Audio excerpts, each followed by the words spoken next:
The nature of recent conflicts and political events, especially Donald Trump ordering the arrest of President Nicolas Maduro and the fighting flaring up around Iran. This is not at its core a war about the military. It is not simply a fight over energy resources territory or geopolitics. At its core, it is a currency war, a war that forces the world to use which currency and forces nations to hold which foreign reserve currency. In the context of America's national debt reaching a horrifying record-breaking level, $38 trillion, and with the pace of debt growth accelerating, Trump's ongoing strategy is clear-cut interest rates and print money. And if that continues, US debt will only balloon further. Trump's will is so fierce that he is willing to bring down the former Fed Chair Jerome Powell and even investigate him on allegations of abusing public funds because Powell refused to cut rates. Trump's core strategy is to reclaim control of supply chains, expand domestic industrial production, and improve employment. But if you want growth, if you want jobs, you must keep pumping capital into businesses and lowering borrowing costs. And that is exactly why America's debt ratio will continue to spike and inflation will be poised to surge again. And that leads to the consequence: the US dollar's position weakens. If the United States keeps abusing the privilege of printing money, global resentment toward the dollar will keep rising, and it may reach an explosive point, because the world may no longer accept being a permanent slave to the USD. The clearest sign of that resistance is the rise of BRICS, stronger than ever. Russia and China are actively pushing de-dollarization, expanding oil trade in yuan rubles gold, or even barter-style mechanisms. They are even nurturing the idea of a BRICS common currency and a BRICS bank. Then comes something even more dangerous. Key Middle Eastern members long considered America's hardcore allies, such as Saudi Arabia and the UAE, joining BRICS+. This is extremely dangerous for the United States in general, and for Trump in particular. Because if the Middle East, with energy giants like Saudi Arabia, Kuwait, the UAE, and Qatar, turns its back on the USD, the pillar that anchors the dollar's value will collapse. That would be a fatal blow to the petrodollar system, and it would be the death knell for America's #1 position. The US would be forced to act. Welcome to the real world, where there are truths society does not want you to know. $38 trillion, the time bomb, and the empire's convulsions. Look at this number, $38 trillion. It is not just a long string of digits on a US Treasury display board. It is a suspended sentence hanging around the neck of the entire global economy. The number is so massive that if you spent $1 per day, it would take more than 1.2 million years to spend it all. But America does not have 1.2 million years. It is racing second by second to prevent a financial nuclear blast that could erase its superpower status instantly. US national debt is no longer a purely economic issue. It has become a terminal stage incurable disease. The speed of debt growth today is like a vehicle with failed brakes hurtling downhill. Every 100 days, US debt increases by around $1 trillion. That is an insane number, and it reflects a brutal reality America is living by borrowing from its own future and from the future of the entire world. And this is where Donald Trump enters the game thinking like an old fox at the negotiating table. Trump's strategy is brutally clear: to rescue domestic production, to bring jobs back, and to make America great again. He needs money that is cheap and abundant. Trump wants to cut interest rates. He wants to inject liquidity into the economy the way adrenaline is injected into an exhausted body. But there is one massive obstacle: Jerome Powell and the US Federal Reserve. The conflict between Trump and Powell is not an academic debate about monetary policy. It is a fight to the death. Trump needs rate cuts to reduce borrowing costs and stimulate industrial production, but that also means accepting runaway inflation and a weaker dollar. Powell, as the gatekeeper of the currency, understands that if rates are cut too fast, while debt is swelling, the USD will lose value catastrophically. Trump does not care about Powell's theory. Bringing Powell down, even investigating him for alleged misuse of public funds, is a steel-hard message. Under Trump, political power must stand above monetary power. Trump is willing to break the Fed's independence to serve his mission of reviving the production empire, regardless of the fact that this will add even more pressure to the $38 trillion debt bomb. The real question, who will keep buying America's debt? But here is the problem. Fine, let's assume Trump wins. If America keeps printing money and keeps abusing the dollar's power to export inflation to the entire world, then who will keep buying US debt? Who will keep trusting a green piece of paper whose value is being eroded day after day by the very issuer who created it? The world is starting to realize it has been chained to a sinking ship, and the rebellion appears to have begun.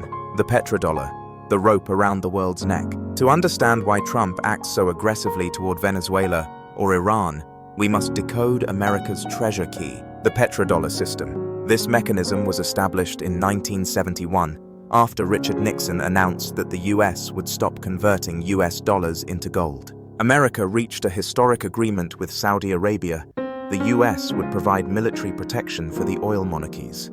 In return, oil would be priced and settled only in US dollars.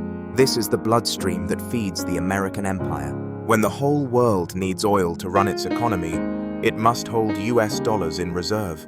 That creates an enormous permanent demand for the USD, allowing Washington to print money almost without limit, without immediately collapsing, because the world is always ready to absorb those dollars in exchange for black gold. In simple terms, the petrodollar is a rope tied around the neck of every country on Earth, forcing them into servitude under the US-led financial system.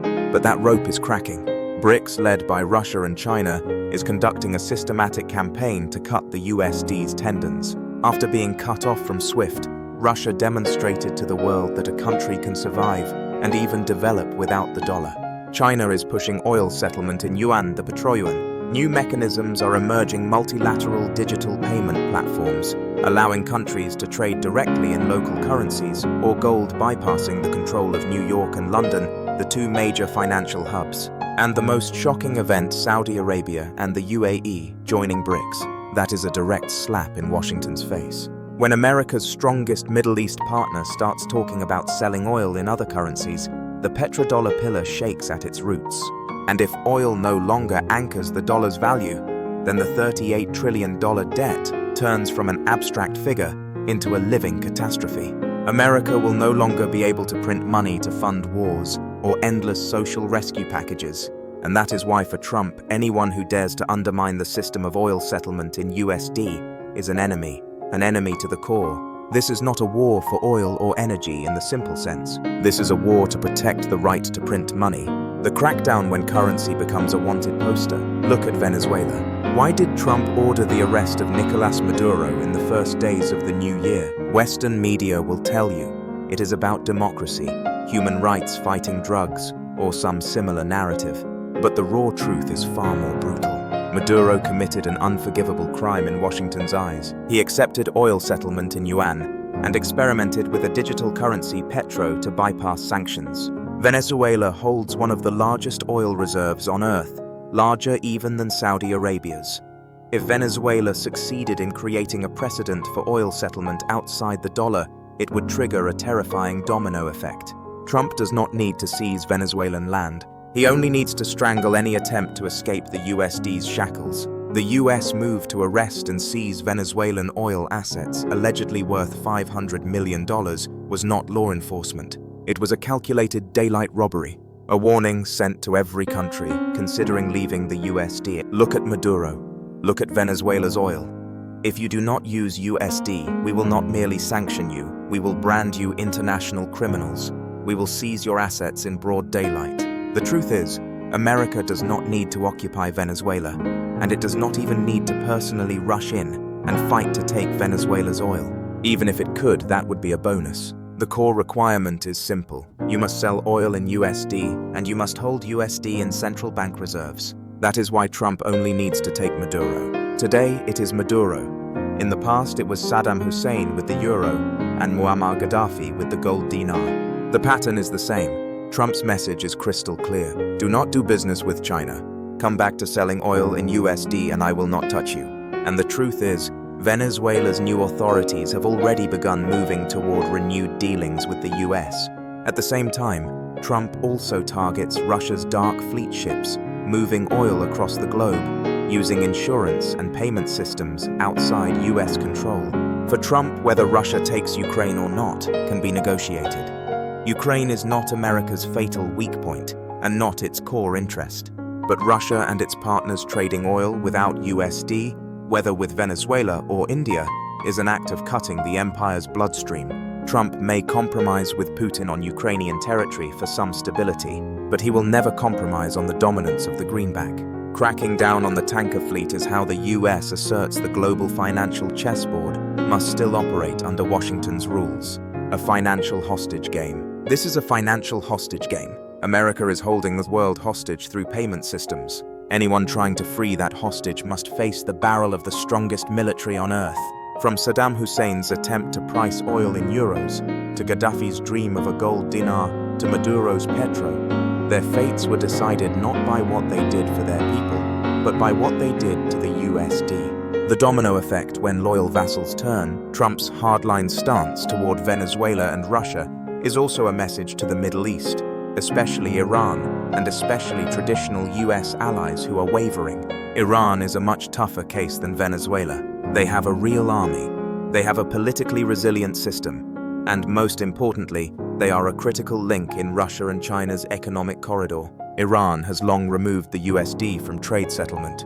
They are a bad example for neighbors like Saudi Arabia and the UAE. When Arab states see Iran standing firm under crushing sanctions, they begin to ask, why must we keep kneeling beneath the dollar? Trump understands that this resistance is spreading like a virus, and that is why he immediately pumped weapons and unconditional support into Israel after returning to office. In this script, Israel is not merely a geopolitical ally. Israel is a fox nurtured by the US to threaten the entire Middle East. Trump's strategy is to repeat Nixon's 1971 formula: create controlled instability. Use Israel as a spear ready to stab anyone showing signs of rebellion. And people can see US policy has changed completely with Trump back in the White House. Under Joe Biden, the US strongly backed Ukraine to weaken Russia. Trump flips 180 degrees and pumps support into Israel. When Trump supports Israeli strikes on targets linked to Iran, the message is not only about Hamas or Hezbollah. The real message is, there will never be peace in the Middle East if you turn your back on the US. And turning your back on the US means turning your back on the USD. This is high-level psychological warfare. America uses military fear to enforce financial loyalty. Countries like Saudi Arabia are walking a dangerous tightrope. On one side, they join BRICS to build an escape route in case the USD keeps being printed and eventually collapses. On the other side, they must maintain ties with the US due to security fears. And Trump exploits that fear to extract maximum value from Gulf states. The hundreds of billions-dollar weapons deals he pressures them to sign are in truth a protection tax forcing oil money to flow back to America in the form of military procurement, indirectly propping up Washington's battered balance sheet. The escape from the dollar, Russia and China's final battle. Do not assume Russia and China will sit still while Trump tightens the noose. They know this may be the final battle. If they cannot break the USD monopoly now, they will be chained to America's debt system forever. China is quietly building a financial fortress. Its record-level gold accumulation over recent years is not random. Gold is the only currency asset, with no counterparty risk, one that cannot be frozen by a Washington sanction. China is preparing for a scenario in which the yuan is backed by gold to challenge the USD. China even prepared in advance for incidents where Russian dark fleet ships are seized. They reportedly even mount missiles on container ships to protect future sea lanes for trade. Russia too will not sit still and will take similar steps. The message is clear: I will protect my oil shipping routes. If you send forces to seize them, I am ready to fight to the end. At the same time, central bank digital currency projects are being pushed as cross-border international settlement tools. Imagine a world where BRICS countries trade through a smartphone app. Money transfers instantly, without passing through any American bank without SWIFT approval.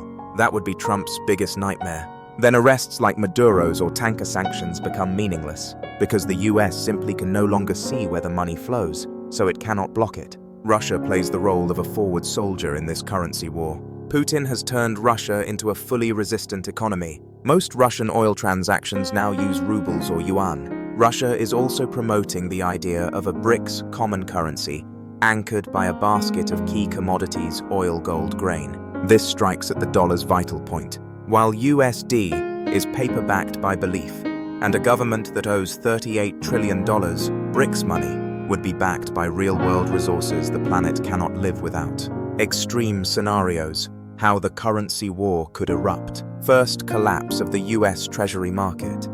If Russia and China simultaneously dump US government bonds, US yields could spike. Washington's debt service costs would become unbearable. The US would be forced to print money to buy its own debt, leading to hyperinflation. Second, a gold war. Countries begin demanding their physical gold stored in the US, as Germany and Poland have done before. If the US cannot return, the gold trust in the USD could vanish overnight. Third, a parallel payment system. BRICS launches a payment network that can fully replace SWIFT. The USD becomes merely America's domestic currency, plus that of a few close allies, and it loses its global reserve status. Trump knows all of this. That is why his recent crazy actions are in truth urgent attempts to delay Judgment Day. He is using the remaining military power of a superpower as a shield for a rotting financial system. A new order. The end of monopoly. The dawn of multipolarity. We are living in the final chapters of an old world order. The chessboard is being reset. America under Donald Trump will no longer be a generous global policeman spreading democracy and human rights. Instead, it will be a violent debt collector ready to smash anything to recover capital and preserve its privilege to print money. Forcing the world to use the USD is not a sign of strength. It is a sign of panic and a kind of weakness. A truly strong currency does not need missiles or arrest warrants to make people use it. When trust is gone, violence becomes the only tool left. The new order forming will not be peaceful, it will be deeply polarized. One bloc uses the USD, another bloc uses alternatives. The world will be divided by financial walls stronger than the Berlin Wall ever was. The winner will not be the side with the most weapons. It will be the side that can sustain trust in its currency's value the longest. For ordinary people, this is a dark era. Inflation is an invisible tax eroding our assets every day. Geopolitical conflicts will erupt anywhere a nation tries to break out of the financial fence. Remember the number $38 trillion. Every time you hear news of a coup in South America, an assassination in the Middle East, or military drills in some ocean, look at this number. Do not listen to the glossy words about freedom or justice. All of it is just moves in a great war to answer one question. Who has the right to print pieces of paper that force the whole world to work in exchange for them? Every empire collapses when it can no longer pay its debts with real value, only with threats. Trump is trying to reverse the law of history, but history is ruthless. When the petrodollar arteries are cut, when the financial hostages find a way out, the USD crown will fall, and the cost of that collapse will be paid in blood and global chaos.